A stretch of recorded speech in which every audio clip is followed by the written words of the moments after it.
Hello friends, welcome to unique coding heroes. हम लोगों ने अपना नया सीरीज स्टार्ट कर दिया है, Angular zero to heroes web series, जहां पे हम लोग डिस्कस करने वाले हैं क्वेश्चंस, कॉन्सेप्ट्स, इंटरव्यू की questions, live projects, everything in a one video. So stay tune. हम लोग एक प्रोजेक्ट क्रिएट करेंगे। बेसिकली इस प्रोजेक्ट में हम लोग डिस्कस करेंगे कि किस तरह से हम लोग एंगुलर को यूज करके एक फ्रंट एंड एप्लीकेशन बनाएंगे जो कि सिंगल पेज एप्लीकेशन होगा। किस तरह से हम लोग उसमें डेटा बाइंडिंग करेंगे, हम लोग प्रोजेक्ट को क्रिएट करेंगे। प्रोजेक्ट को क्रिएट करने के बाद हम उसमें कुछ बेसिक्स कमांड्स देखेंगे जिसके थ्रू हम लोग एप्लीकेशन को रन कर सकते हैं, एप्लीकेशन को चलाएंगे। और हम लोग so let's get started guys. Hello guys, तो अब हम लोग देखेंगे किस तरह से हम लोग एंगुलर प्रोजेक्ट को स्टार्ट करेंगे और अपने एंगुलर प्रोजेक्ट में हम किस तरह से नया प्रोजेक्ट क्रिएट करेंगे। तो आप लोग देख पा रहे होंगे मेरे स्क्रीन जहाँ पे मैंने विजुअल स्टूडियो ओपन किया है। तो विजुअल स्टूडियो में बेसिकली अब मैं क्या करूँगा कि एक फ़ोल्डर क्रिएट करूँगा। तो जैसा कि हमने ऑलरेडी फ़ोल्डर क्रिएट किया था, ठीक है। तो बेसिकली हम लोग क्या करेंगे, एक और फ़ोल्डर क्रिएट करेंगे दूसरे नाम से, जिस जो हमारा प्रोजेक्ट का नेम होगा। तो न्यू न्यू फ़ोल्डर।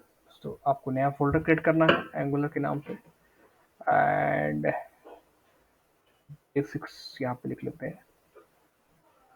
अब इस बेसिक्स के अंदर हम लोग नेविगेट करेंगे, और जैसे कि हमने नोड ऑलरेडी इंस्टॉल कर रखा है। अगर आपने नोड इंस्टॉल नहीं किया है तो आपको npm इंस्टॉल करना है उसकी, ठीक है।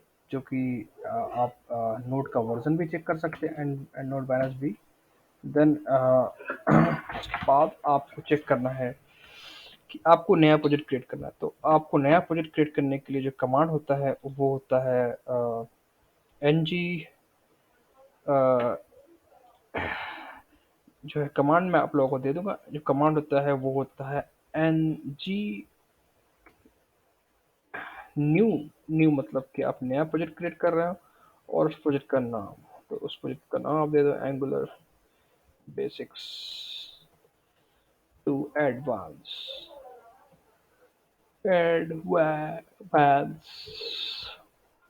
जैसे आप इंटर पे क्लिक करोगे तो आपके लिए सामने वो आपसे पूछेगा कि आप राउटिंग इनेबल करना चाहते हो कि नहीं। आप यस कर दो। उसके बाद आपको यहाँ पर ऑप्शन आएगा सी एस एस लेस, और आप कौन सा चीज़ क्या यूज़ करना चाहते हो। तो बेसिकली आप सी एस एस पे क्लिक करके इंटर करके आगे प्रोसीड कर जाओ, क्योंकि हम लोग सी एस एस यूज़ करेंगे यहाँ पे। हम लोग बूटस्ट्रैप का इम्प्लीमेंटेशन देखेंगे। हम लोग राउटिंग का, यहाँ पे राउटिंग किस तरह से इम्प्लीमेंट होता है, one one way bounding, two way binding भी देखेंगे। तो जैसा कि आप देख रहे हो कि एंगुलर अपनी जैसा कि हमने प्रेफरेंस डाला था कि एंगुलर में हम राउटिंग को हमें चाहिए, तो हमने यस किया। उसके बाद हमने यहाँ पे उन्होंने पूछा कि यहाँ पे फॉन्ट स्टाइल जो है सी एस एस हमें चाहिए। बाय डिफ़ॉल्ट ये सीएसएस को इंस्टॉल करेगा।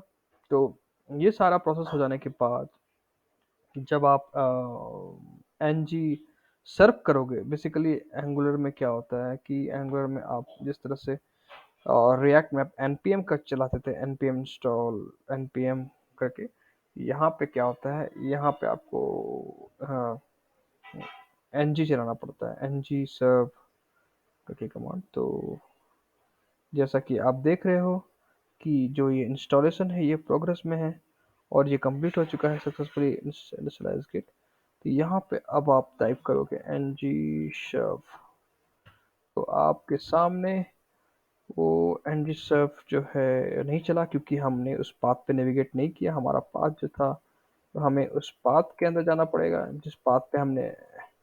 अब अगर हम एन जी सर्व चलाएंगे तो यहाँ पे आपको वो पोर्ट बाय डिफ़ॉल्ट आपसे पूछेगा कि आप गूगल एनालिटिक्स की टर्म्स को एग्री करना चाहते हो कि नहीं। प्राइवेसी को अगर आप यस करोगे तो आपको ये गूगल एनालिटिक्स इनेबल कर देगा। Use different ports, yes. देखो 4200 जो है वो बाय डिफ़ॉल्ट पोर्ट होता है। सो दैट्स वाई इन लोगों ने क्या किया, अब आपको ये ऑटोमेटिकली जो है ये न्यू पोर्ट पे नेविगेट कर देगा। तो यही खासियत है एंगुलर की कि यहाँ पे आपको पोर्ट चेंज भी करना नहीं पड़ा। अगर आप पोर्ट चेंज करना चाहते हो तो आपको एन जी सब टेस्ट स्पोर्ट नंबर करना पड़ेगा।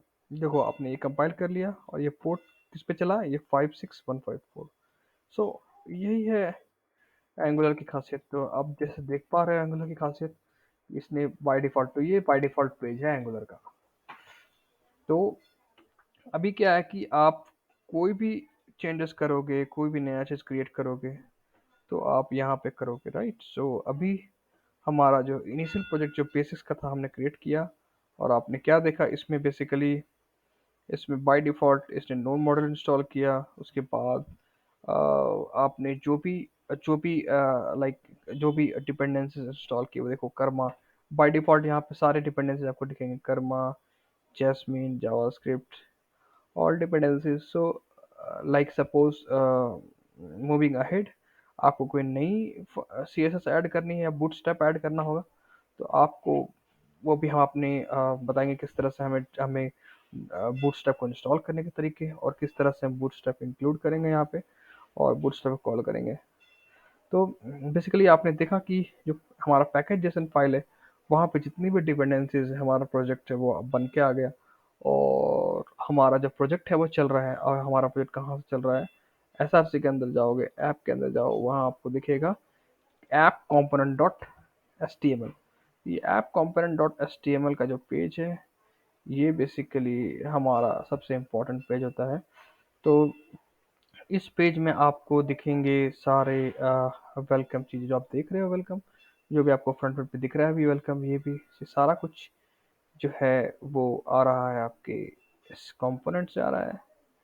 जो देख लो आप, अगर आप इसमें कुछ, हम लोग इसको डिलीट कर देंगे इसको और इसको सेव कर देंगे, तो आपको देखोगे ब्लैंक पेज दिखेगा।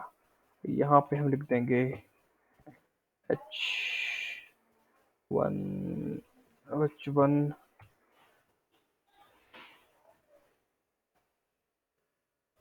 Basic basic of angular framework.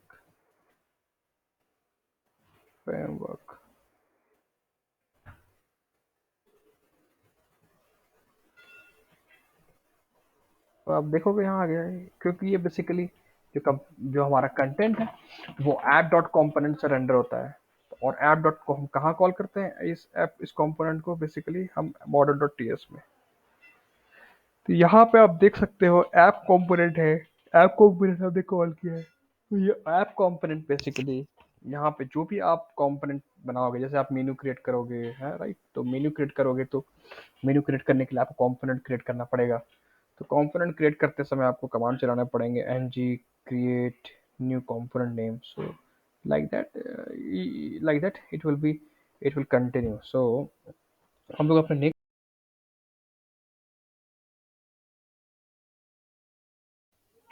तो दोस्तों हमने अपने लाइक हम लोग देख रहे थे कि किस तरह से एंगुलर में हम लोग एक सिंपल प्रोजेक्ट क्रिएट कर सकते हैं। एक प्रोजेक्ट क्रिएट करने के बाद हम लोगों ने उसको चला के भी देखा और वो चल भी रहा था।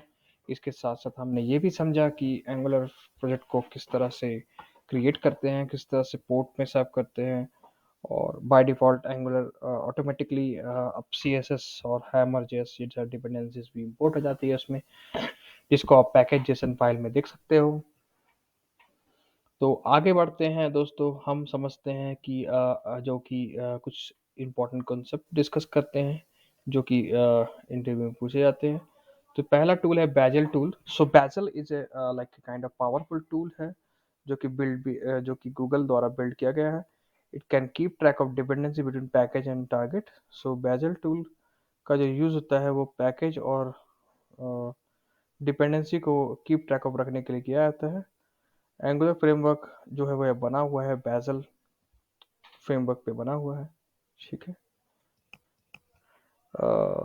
तो the next question is like, can we ask like what is the default port number for Angular? तो default port number is 4200। and जैसा कि आप जैसा कि the if we required to change the port number, हम लोग change कर सकते हैं। ngserf dot dash dash port करके पोर्ट का नंबर दे देंगे, तो ये पोर्ट नंबर चल जाएगा। तो ये मैं आप लोगों को मैंने दिखाया भी था करके, फिर मैं दिखाऊंगा नेक्स्ट ट्यूटोरियल में, कोई प्रॉब्लम नहीं है। So moving ahead, what are the testing frameworks are available in Angular JS? So basically Jasmine है, Jasmine का यूज़ करते हैं हम लोग, उसके बाद कर्मा यूज़ करते हैं, उसके बाद प्रोट्रैक्टर यूज़ करते हैं। तो कर्मा का यूज़ होता है unit testing, Karma test running और एग्जीक्यूशन के लिए।